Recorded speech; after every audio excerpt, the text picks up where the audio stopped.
like to welcome Valérie Van Hees and her colleague Dominique from CIHO. And as I said, CIHO are partners of us in this project, coordinating partners in this project, and also partners in our link network. So I'm very delighted to welcome you both. Okay. Thank you very much, Dara, for the nice introduction. So we are happy today to tell more about inclusive mobility and making study abroad programs more inclusive for students with disability. And as you see, we will tell more about our EPFIME project that we are coordinating together with AHEAD. So I'm Valérie Van Hees, the coordinator of the Support Center for Inclusive Higher Education, but I'm very happy to present those results today with Dominique Montagnese, who is our colleague at CIHO, focusing a lot on inclusive mobility as an expert for us. So he will bring a lot and is working a lot on the project that we are coordinating. So he will also be involved in bringing the results. A very short introduction to CIHO. We are the Support Center for Inclusive Higher Education, situated in Flanders, the Flemish community in Belgium. And our support center is embedded by decree in higher education legislation, and our focus is that on behalf of the Flemish government, we are supporting the higher education institutions in Flanders in implementing equity and inclusion measures in their policies and practices, focusing on enhancing the participation of students with disabilities. So we are a collaboration of all the university associations and the Flemish government. And to give you an impression, we are supporting 18 higher education institutions in Flanders. We are focusing on realizing inclusive higher education in cooperation. So we collaborate a lot with university staff, but also with policy officers, but also with the university association. And last but not least, of course, also students with disabilities.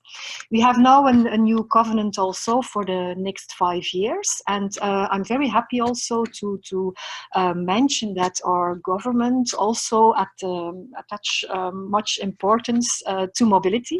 So we also, apart from project that we are coordinating, will focus on inclusive mobility also in the next 5 years, setting up, for example, also a learning network for inclusion and international officers in higher education.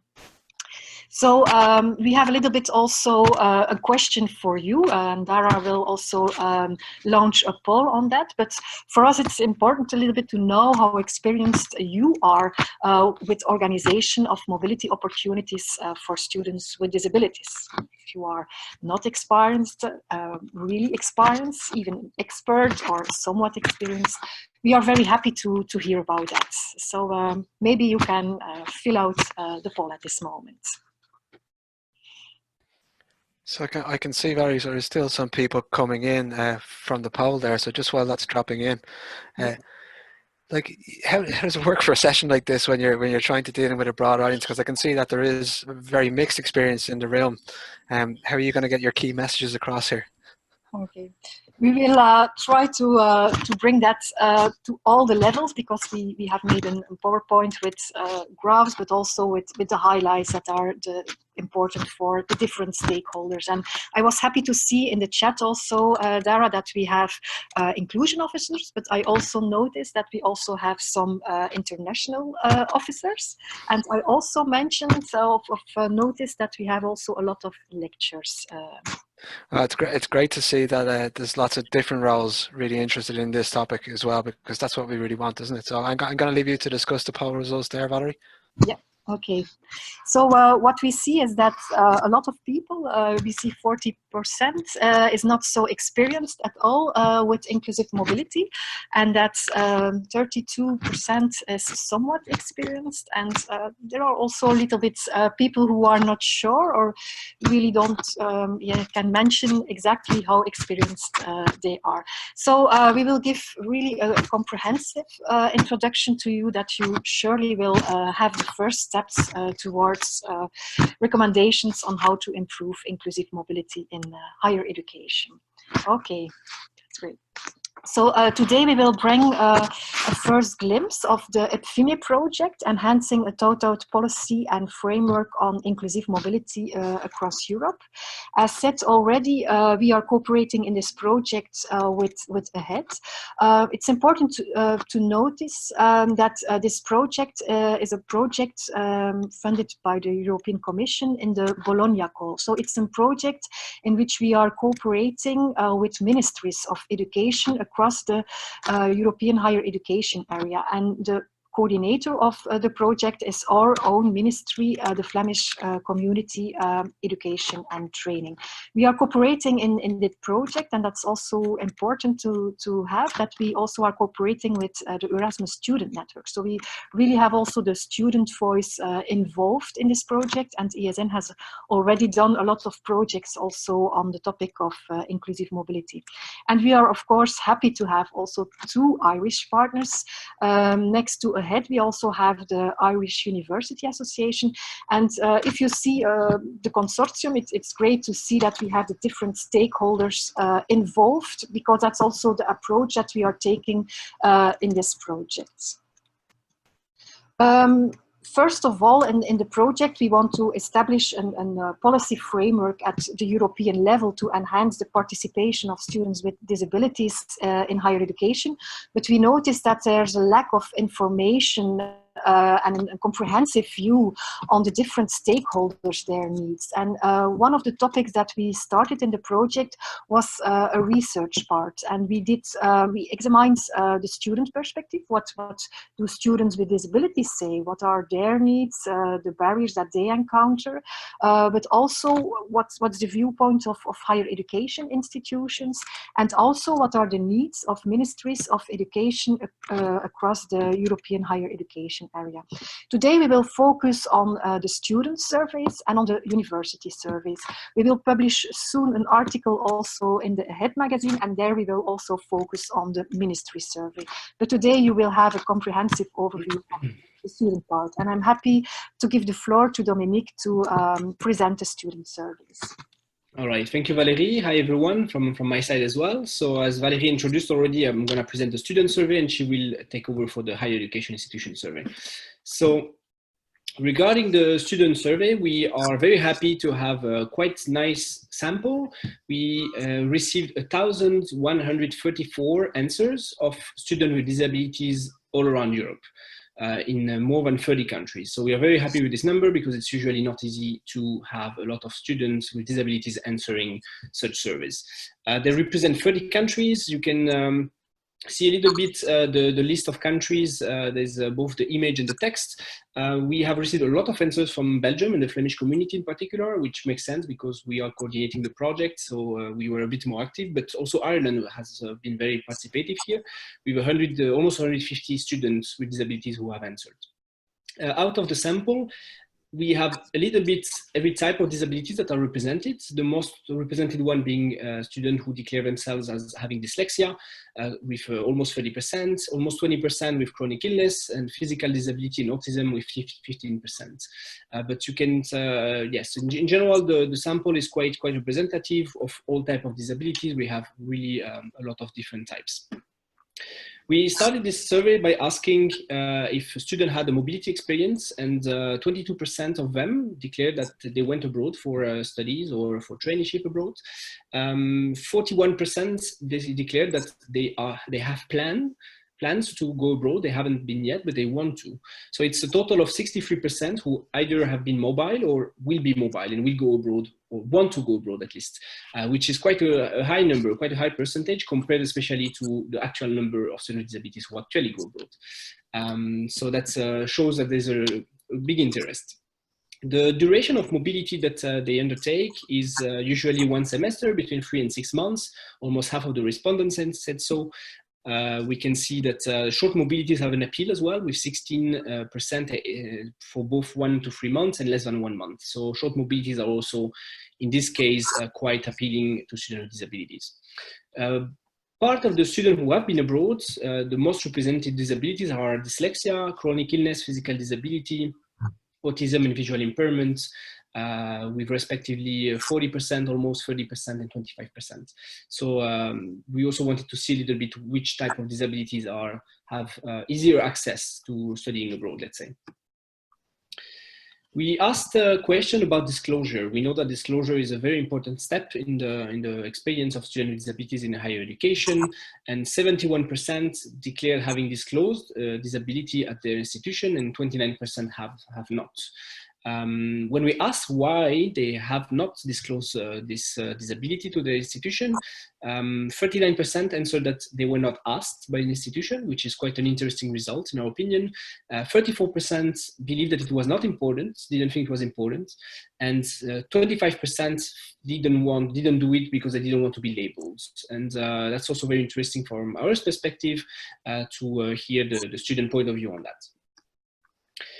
One of the key findings about disclosure is that it is less common or less evident for some disabilities, and in particular, what I would call invisible disabilities, such as ADHD, psychiatric disorder, mental health, chronic illness. Those are the students who disclosed it less to their institution compared to physical disability or visual impairment.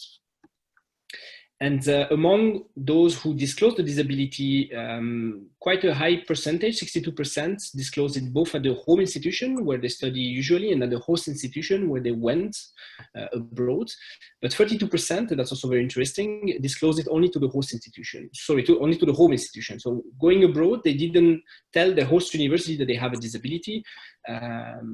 So probably they didn't have any support service or accommodation, reasonable accommodation made for them. We asked about information provision about study abroad, and one of the key findings of the survey is also that a lot of students still don't know that there's an extra support and supplementary grants for students with disabilities. For example, in Erasmus+, when we talk about Erasmus+ mobilities, there is extra support for them, and a lot of students still don't know that this exists for them. So the consequence is that a lot of students still think that Erasmus is not for them, still think that this is not accessible for students with disabilities and that it's not open to them. One of the testimonies we gathered as well was very, very telling and very straightforward. A student said, "I have not heard of any information about Erasmus program for disabled students." So the message, unfortunately, doesn't pass properly yet. Still about information provision, we also asked the students if they are aware of any accessible or inclusive information system or channel.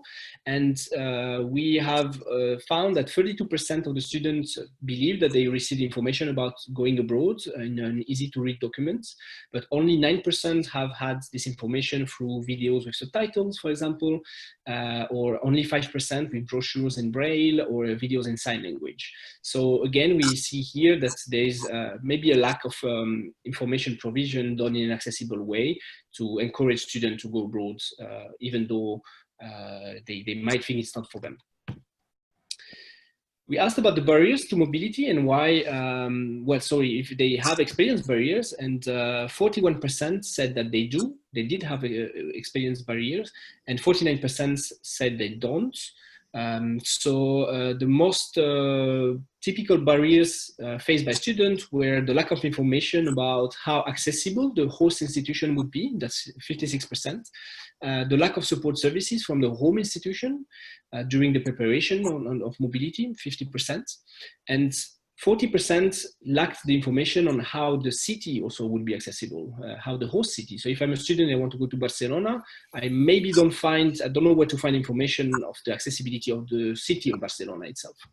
And of course, the financial barriers, that was accounting for 31%. So one of the key finding in this part as well of the survey is that the application process is sometimes very difficult, and it is still inaccessible to many students. A testimony from a student here as well, who said that when preparing for my own year abroad, I was told that I need to speak with my lecturers and with the faculty who don't know anything about disability. As a result of the lack of information, I have decided not to go to study abroad because I feared that I wouldn't be taken care of adequately. In a nutshell, I would like to share with you a couple of more key findings, and then I will pass the microphone to Valérie.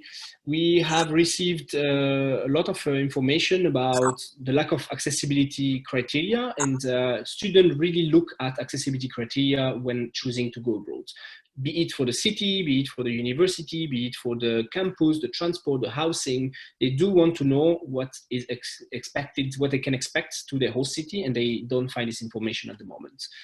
We also found that preliminary visits, what we call preliminary visits, so going abroad to check your university before you actually go for the mobility, are a very, very important tool and bring a lot of positive aspects and impacts on the student experience on going abroad. And the last key finding from the students that we want to share with you today is that we have also seen that students have comparable advantages while going abroad compared to other students in terms of high academic achievement, increased language skills, personal confidence, personal development, and they even have a more normalized self-perception, making them feel more similar to their peers. So that's a little bit for the student survey, and now Valérie will tell you a little bit more about the higher education institution survey. If you feel like you have already some thoughts and some key findings, feel free to drop it in the chat, and we can get back to that later. I'm wondering, do you think it's okay if I put a question to you guys now? Of course. It's coming up.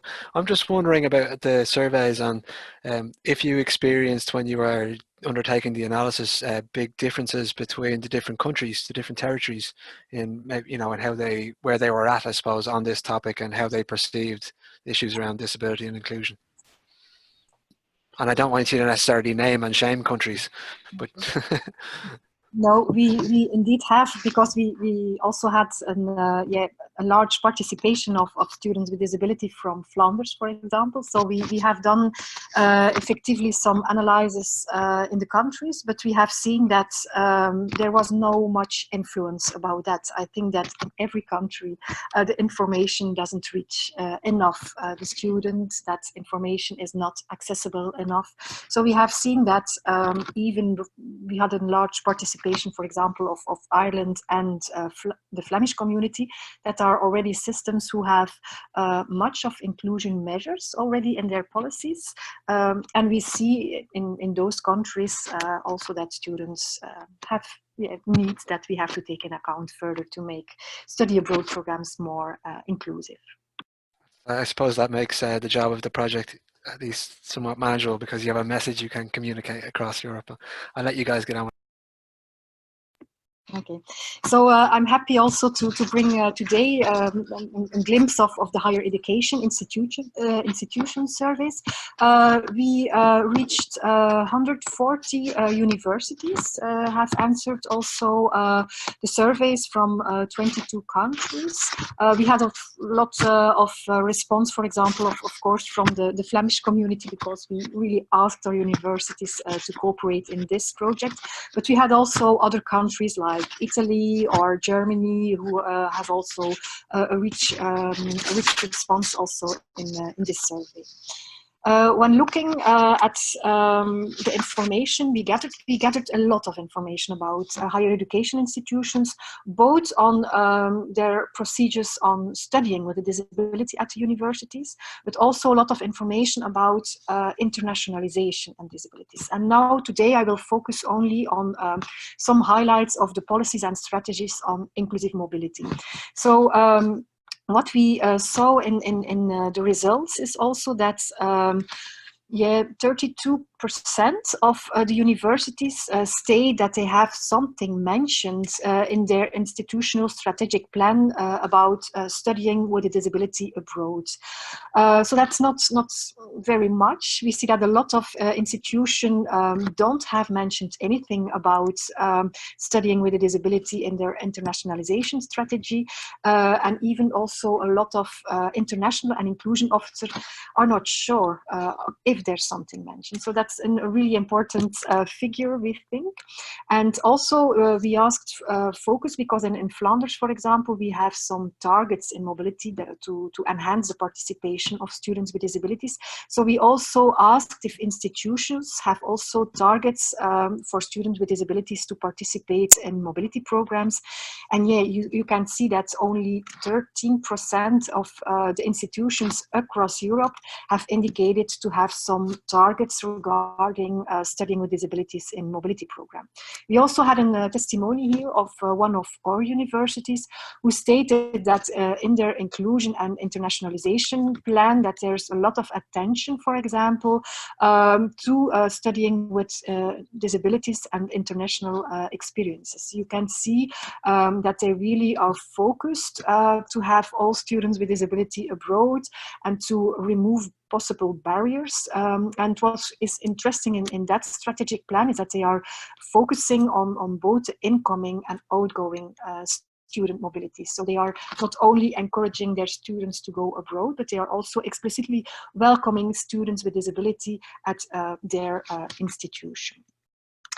If we focus then also on the initiatives to encourage mobility of studying with mobility abroad, then we see that around 57% of higher education institutions already take some initiatives to encourage outgoing mobility. So they are a little bit providing or foreseen in their procedures some incentives to send students with disabilities abroad. So they are started actively encouraging students with disabilities to go abroad, but there's only limited attention in higher education systems to welcome actively students with disabilities at their institution. So we see that only 25% of higher education have some measures for that in mind.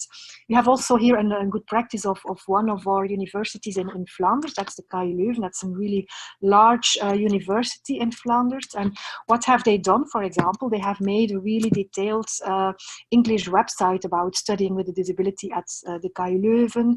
They have a lot of resources, information. The information what Dominique was mentioning that students need is mentioned on their website. They have also a checklist to prepare yourself to come studying at the KU Leuven as students with disability. But they are also warmly inviting students to pre-visit also the university in advance. And as seen, that's a really important topic for students with disabilities. We also focused on information provision, and the information about that are institutions providing information, accessibility informations towards students with disability. It was interesting to see that the experience of the students are aligning with the information provision from the students of the higher education institutions. We also focused on data collection on inclusive mobility. Are they monitoring how many students with disabilities are going abroad? Are they registering also the incoming students with disabilities? And as seen here on this slides, inclusion measures or regulation as well as data collection and targets are almost non-existent at institutional level. So that's a really important key finding that higher education institutions have to start up actively on strategies on inclusive mobility and monitoring also the participation. Another key finding that we noticed in this project was that international relation officers, but also inclusion officers, mentioned that they are not really aware of the challenges that students with disability face in mobility. So we are very happy that we now have collected a lot of information about the experiences of students with disabilities, because it's really important to bring those insights to the higher education community. We have also found that there was a lack of communication and and cooperation between inclusion officers, international officers, and other support services. And we have a lot of student testimonies who are really also highlighting and noticing that the cooperation at institutional level is lacking. So it's a really important point to take further in the outcomes that we are developing with our partners in this project. Dominique also mentioned that pre-visits at host institutions were important for students with disabilities, but we have found it, and not only in the surveys, but also in the focus groups that we did with staff of university, is that pre-visits have also a really positive impact and are really important for the university staff themselves, because they are indicating that they are hesitating to encourage students with disabilities to go abroad, because they are a little bit scared that the situation would be unsafe for the students, or that they would have not a good experience. So we noticed also that doing a pre-visit for them reassures also the higher education institution staff to send and promote outward mobility further in the future for students with disabilities. So that are a little bit the highlights that we have found in both surveys. As said, we have also the ministry surveys, and it's great to see in the surveys that everything is aligning and that the perspectives are very complementary and reaffirming each other's. But what are we doing next in the project? Dominique will focus now on what will we do with those data. Yes, indeed. So this data we are presenting today, we are actually presenting it for not the first time, but the second time. We just presented it earlier this week. So you are lucky to have this first insight into the data. So the policy report, we will make a research report out of this, and that will be published later this year. So this is really brand new data that we are bringing today. November 2020, we will publish this whole report. Together with the research report, will be also some policy recommendations and different documents. One of them being a framework, what we call a framework, which will give the different stakeholders from the different levels at European, national, local level, what can institutions do, what can ministry and national agencies do, etc., to make really inclusive mobility a reality. So we'll also have this framework and recommendation for each stakeholder that will come in November. Together with a guideline for inclusive mobility for higher education staff. That will come a little bit later. That's planned for the early 2021, but a nice guideline that we are cooperating with our heads to make together will also come for you. Most of you here work in higher education institutions. That should help you to make your mobilities more inclusive. We will also publish a self-assessment tool where your institution will be able to check a little bit based on different criteria where you are at. If you are very inclusive, a little bit inclusive, not inclusive at all, and what can you do to get to the next level. And last but definitely not least, we are planning also to launch in February, March 2021, a platform called InclusiveMobility.eu. This platform is already online. You can already go check it. At the moment, you will find mostly information about the project and the timeline of the project and when the deliverables are expected, but we will have a lot of information there. And I'm going to tell you a little bit more now. The platform is InclusiveMobility.eu. It's supposed to be the European platform for inclusion in mobility programs.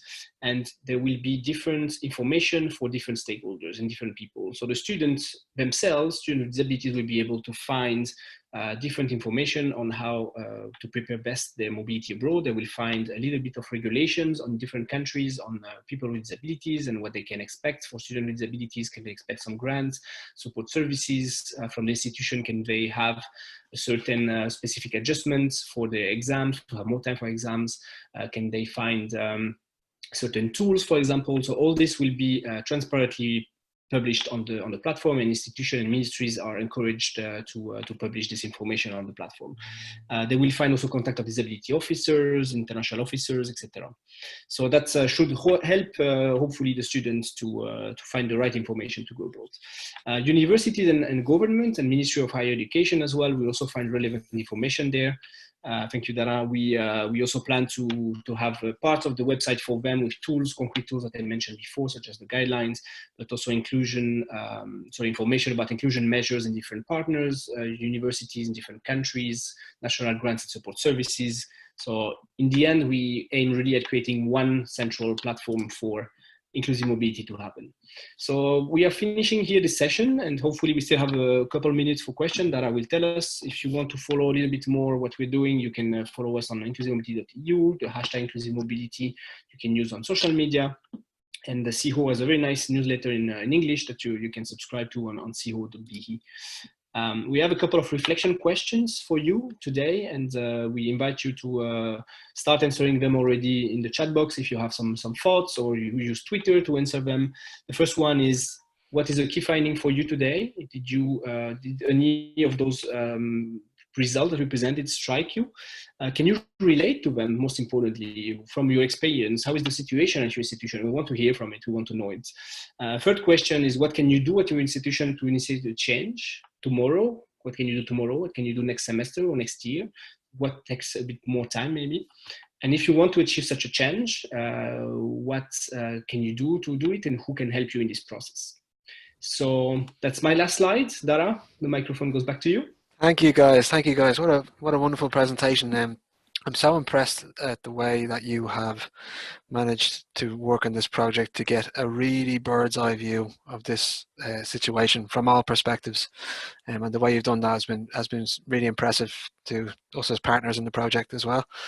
So I'd like to congratulate you on that work. For people in the chat box, maybe if they could just pick one of those even for now, and to give us the number and the number of the reflection question and your answer to it, that would be great. And when you're responding to that question, can you just make sure on your chat there's a little kind of arrow that's above the chat box which tells you where you want to direct the message, whether it's to the panelists or the kind of all attendees. So make sure you're sharing with all attendees if that's what you'd like to do.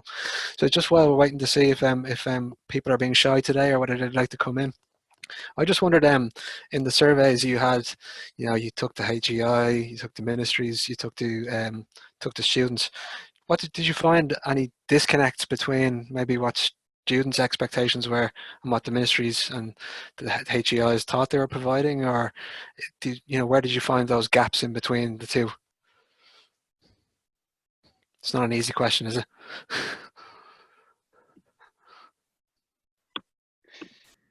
I don't know, Dominique, are you going, or? You can go first, I'm still thinking. If you have an answer.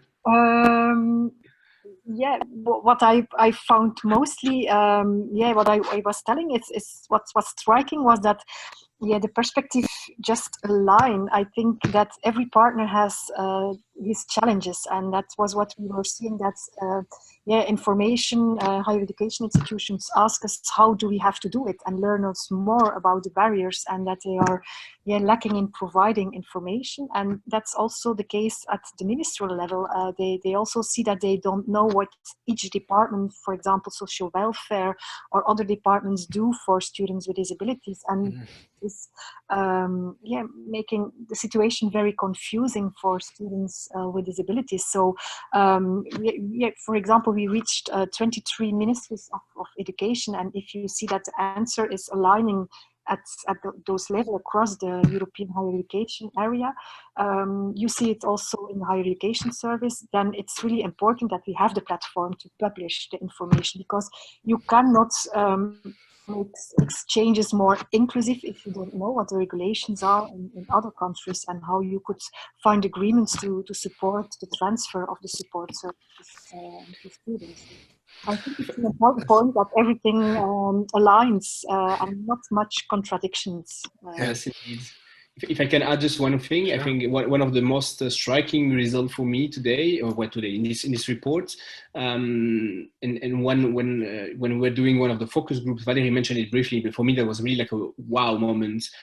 Like when international officers said openly, like, we also have fears. We also fear of sending students abroad. We also are not comfortable sending students abroad if we don't know how the environment is going to be there. And I never thought about that, and it never occurred to me. It always occurred to me that students might be fearing what they might find there, but I never thought of people organizing mobility as, yes, I also feel the responsibility for the student because it is my student and I want his or her experience to be the best experience possible, but I also want him or her to feel safe.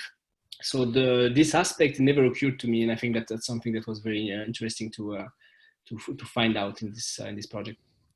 I think that's really nice, guys. If you, I might leave you to. Some responses are beginning to come in, but I might leave you to engage in the chat box if that's okay. Just time is pressing that we move on. And again, just to say thank you so much. I'm really impressed with the work that you're doing, and we're so happy to be part of the project.